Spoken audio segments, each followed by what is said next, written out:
En gros, tu as dit Michael Harpon n'était pas motivé par le terrorisme djihadiste, mais qu'il était motivé par, disons qu'en fait c'était handicapé, en souffrance au travail, qui a pété les plombs et qui a commis un crime odieux. C'est avéré. Ce n'est pas un attentat. À un moment donné, il ne faut pas aller midi 14h. L'affaire de Michael Harpon est un scandale d'État.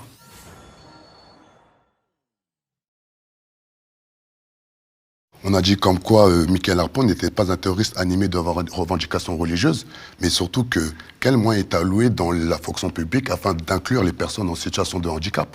Car Michael Harpon, ça faisait plusieurs années qu'il demandait à changer de service, qu'il demandait tout simplement à être considéré.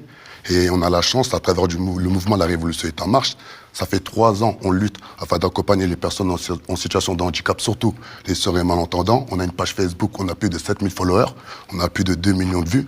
Et c'est des sourds et malentendants qui nous ont contactés par rapport à Michael Harpon. Moi, le dimanche qui a suivi le crime atroce qu'on a connu à la préfecture de police de Paris, il y a une policière de la préfecture de police de Paris qui est venue chez moi à Aulnay-sous-Bois me dire comme quoi Michael Harpon n'était juste pas radicalisé. Elle nous a donné des informations cruciales. Et lorsque je posais une question hyper simple, est-ce que les policiers t'ont interrogé? Elle me dit non. Mais le pire, c'est le vendredi, lorsqu'elle est partie voir la psychologue, elle leur a dit clairement qu'elle est fâchée, car Michael Harpon, il a vécu de la discrimination qui a fait qu'il a pété les plombs, il a créé son autosuicide. Et derrière ça, 4 personnes qui sont mortes. Et qu'il a tué également. Ouais, qu'il a tué. Et je vais peut-être dire un scoop aujourd'hui, mais l'affaire de Michael Harpon est un scandale d'État.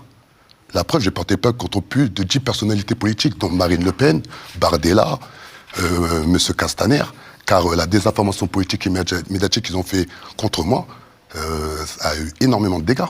Vous êtes le seul média qui avait osé m'inviter, en sachant que tous les médias, soit CNews, BFM, LCI, tout, etc., ils ont fait de la désinformation politique, mais surtout médiatique. J'ai demandé un droit de réponse, j'ai saisi le CSA, et à aucun moment ils ont osé me donner le droit de réponse. J'ai même appelé M. Pascal Pro, qui a osé me raccrocher au nez. C'est incroyable. Et aujourd'hui, si dans un pays de droit, on n'a pas le principe du contradictoire, mais surtout on n'a pas notre droit de réponse, aujourd'hui on va tout droit dans le mur. Et heureusement, il y a des médias comme le vôtre qui me donnent l'opportunité de pouvoir exprimer les tenants et les aboutissants. Mais c'est assez avéré. Ce n'est pas un attentat. À un moment donné, il ne faut pas aller midi 14h. Ce qui s'est passé à la préfecture de police de Paris, c'est un policier en colère.